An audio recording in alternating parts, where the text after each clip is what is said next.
In a moment that sent shockwaves through the entertainment industry and royal circles alike, late-night host Stephen Colbert did what he does best, mocking public figures with sharp wit and unfiltered humor. This time, his target was none other than Meghan Markle and her upcoming Netflix series, Love, Meghan, a cooking show that promises to blend elegance, storytelling, and heartfelt recipes. But instead of inspiring excitement, the show's trailer became instant fodder for Colbert's comedy. With his signature sarcasm, he picked apart the dramatic slow-motion shots of Meghan sprinkling flour, her overly sentimental narration, and the exaggerated importance she seemed to place on something as simple as making a salad. Finally, a cooking show that answers the age-old question, how can I make scrambled eggs while also reminding the world that I married a prince? Colbert quipped, sending his audience into hysterics. The monologue, which quickly went viral, reignited the ever-present debate about Meghan Markle's public persona. Is she a misunderstood woman simply trying to create her own brand, or a self-absorbed celebrity who can't stop making everything about herself? Once heralded as a modern breath of fresh air within the British monarchy, Meghan Markle's public image has undergone a radical transformation. When she first stepped onto the royal stage, many saw her as a progressive force, someone who would modernize the royal family and bring much-needed diversity and relatability to the institution. But over time, that narrative shifted.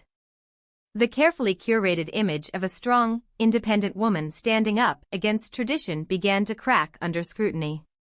Accusations of hypocrisy, claims of diva behavior, and a seemingly never-ending series of public grievances started to define her persona. The Love, Meghan trailer only added fuel to the fire. While it was supposed to showcase her passion for food and storytelling, many viewers saw it as yet another attempt to position herself as a profound figure, this time, through the act of stirring pasta sauce.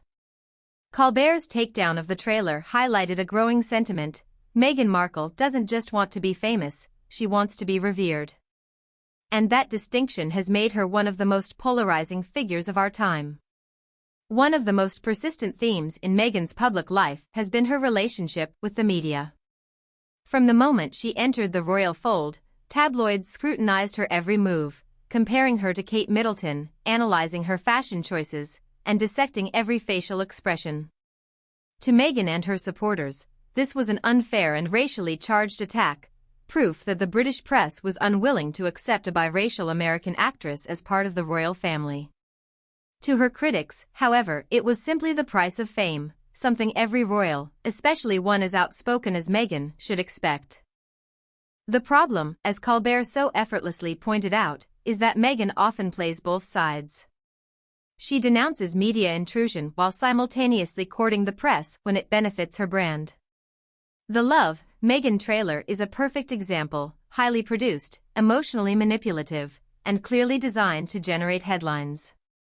If you hate the media so much, maybe don't film yourself whispering about finding connection through food like you're narrating a TED Talk on the meaning of life, Colbert joked, encapsulating the contradiction. This constant push and pull with the press has left Meghan stuck in a cycle. She claims to be unfairly targeted, but also refuses to step away from the spotlight. The result? A media storm that never dies down. It's no secret that Meghan and Prince Harry's departure from royal life sent shockwaves through the monarchy. Their explosive interview with Oprah Winfrey, their Netflix docuseries, and Harry's tell-all memoir Spare painted the royal family as cold, out of touch, and, at times, even cruel. But while Harry has leaned into his role as the estranged prince, Meghan has tried to rebrand herself entirely. Love, Meghan is just the latest chapter in this ongoing saga, a show that presents her not as a former royal, but as a lifestyle guru, an influencer with wisdom to share. The problem? People aren't buying it. As one royal expert put it, Meghan seems to want the best of both worlds. She wants to be taken seriously as an activist, but also celebrated as a celebrity. She wants privacy, but also a global platform. And most of all, she wants to control the narrative, even when it contradicts itself. Colbert's mockery of Love, Meghan underscored a deeper issue.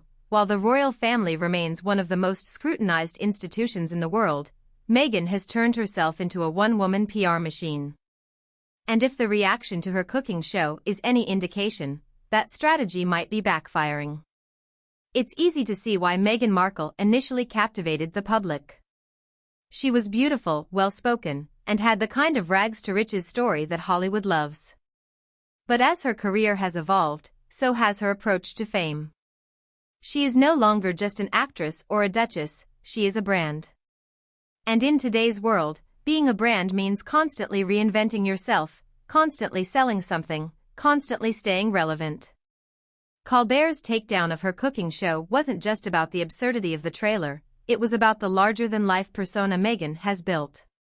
It was about the performance of authenticity, the calculated vulnerability, the endless attempt to make even the most mundane activities, making tea, baking bread, setting a table, feel profound. The question is, at what point does it all become too much?